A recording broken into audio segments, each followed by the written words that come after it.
नमस्कार। आप सभी का फिर से स्वागत है हमारे चैनल श्री भूमि में। संकष्टी गणेश चतुर्थी व्रत करने से घर परिवार में आ रही विपदा दूर होती है।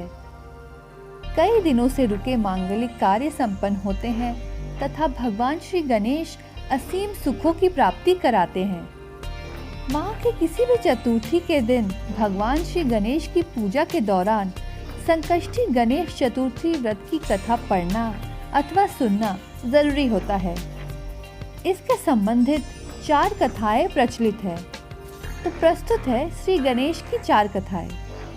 पहली कथा।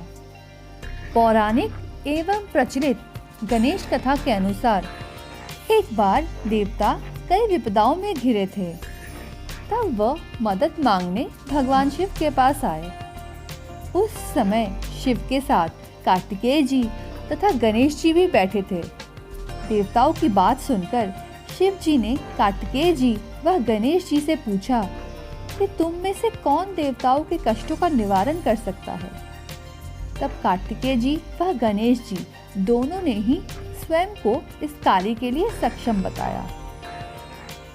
इस पर भगवान शिव ने दोनों की परीक्षा लेते हुए कहा कि तुम दोनों में से जो सबसे पहले पृथ्वी की परिक्रमा करके आएगा वही देवताओं की मदद करने जाएगा।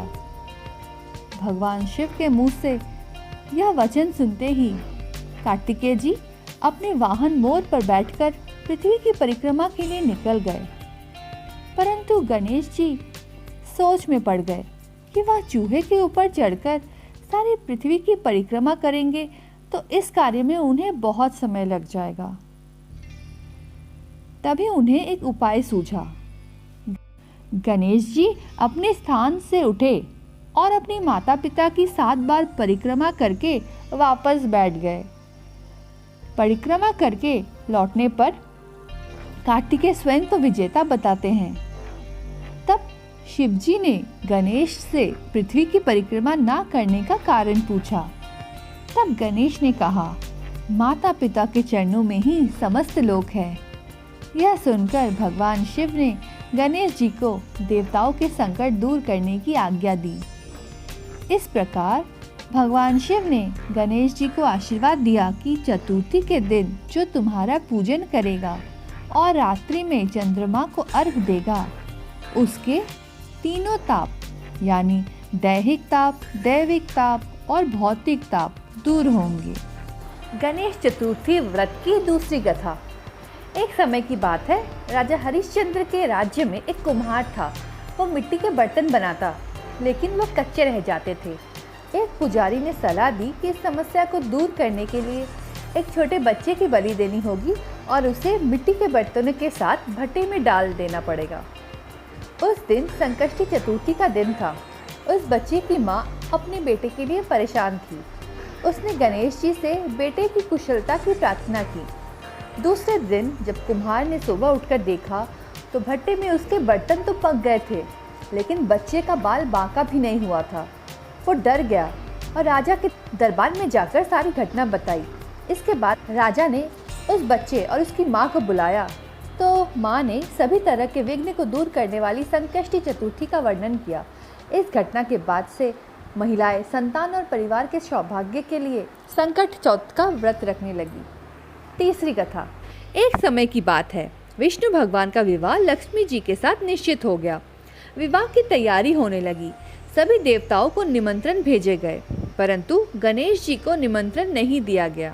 कारण जो भी रहा हो, अब भगवान विष्णु की बारात जाने का समय आ गया। सभी देवता अपनी पत्नियों के साथ विवाह समारोह में आए। उन सब ने देखा कि गणेश जी कहीं दिखाई नहीं दे रहे। तब वे आपस में चर्चा करने लगे कि क्या गणेश जी को नहीं न्योता मिला या स्वयं गणेश जी नहीं आए। सभी को इस बात पर आश्चर्य होने लगा। तभी सबने विचार किया कि विष्णु भगवान से ही इसका कारण पूछा जाए।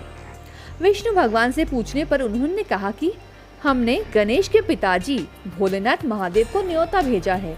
यदि गणेश जी अपने पिता के साथ आना चाहते तो आ जाते, अलग से न्योता देने की आवश्यकता भी नहीं थी।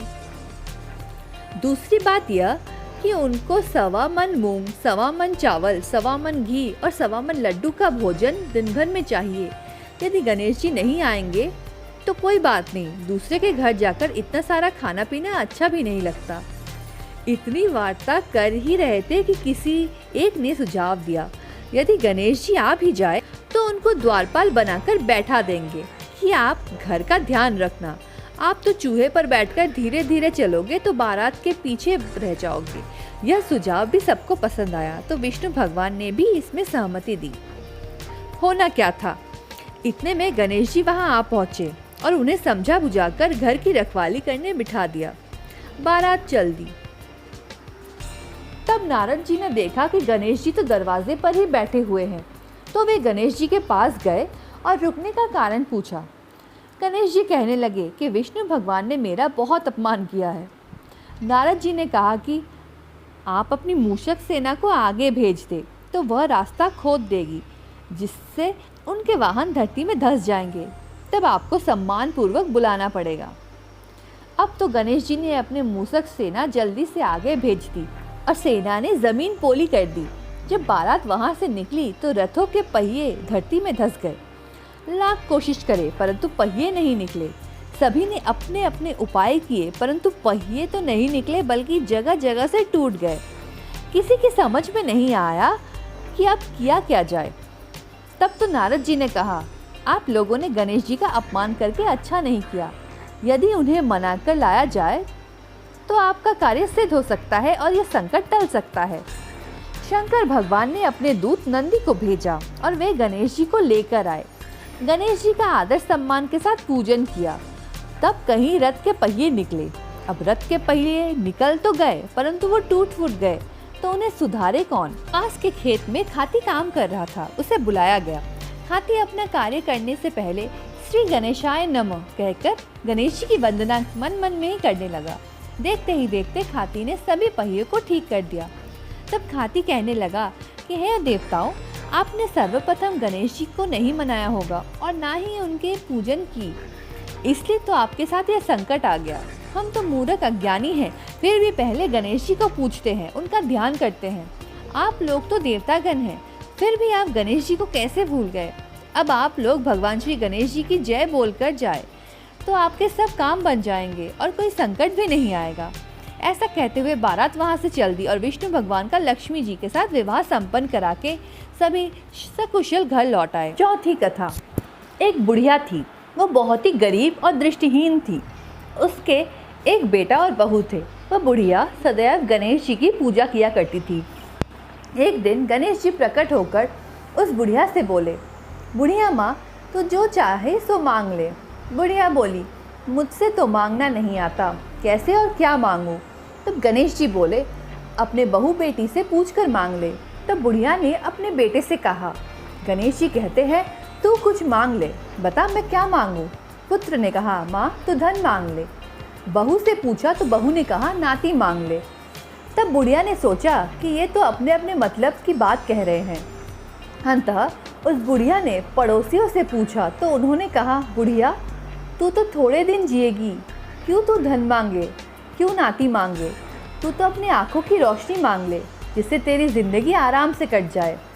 इस पर बुढ़िया बोली, यदि आप प्रसन्न हो तो मुझे 9 करोड़ की माया दे, निरोगी काया दे, अमर सुहाग दे, आंखों की रोशनी दे, नाती दे, पोता दे और सब परिवार को सुख दे और अंत में मोक्ष दे। यह सुनकर तब गणेश जी बोले, बुढ़िया माँ, तुमने तो हमें ठग लिया। फिर भी जो तूने मांगा है वचन के अनुसार सब तुझे मिलेगा। और ये कहकर गणेश जी अंतर्धान हो गए। उधर बुढ़िया माँ ने जो भी मांगा था सब कुछ मिल गया। हे गणेश जी महाराज, जैसा तुमने उस बुढ़िया माँ को सब कुछ दिया वैसे ही सबको देना। ओम गणेशाय नमः। यदि आपको हमारा ये वीडियो अच्छा लगा हो तो इस वीडियो को एक लाइक, शेयर और चैनल को सब्सक्राइब ज़रूर करें। धन्यवाद।